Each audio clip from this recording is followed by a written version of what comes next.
علوم و معارف کو آسان کر کے سکھاتا ہے مکتب علوم شریعہ۔ نحمدہ ونصلی علی رسولہ الکریم۔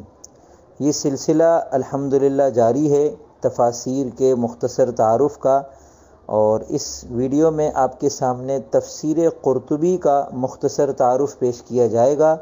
اس کے علاوہ جو دیگر تفاسیر کا تعارف ہے وہ دیکھنے کے لیے اوپر آئی بٹن میں آنے والے لنک پر کلک کریں تاکہ آپ کے سامنے دیگر تفاسیر کا تعارف بھی آ جائے۔ تفسیر قرطبی، اس کا پورا نام ہے الجامع لاحکام القرآن، اور اس کے جو لکھنے والے ہیں وہ ان کا نام ہے ابو عبداللہ محمد بن احمد القرطبی رحمہ اللہ۔ ابو عبداللہ عربی کے اعتبار سے ہے، اردو میں ہم ابو عبداللہ بھی کہہ سکتے ہیں۔ ان کی تاریخ وفات ہے سن 671 ہجری۔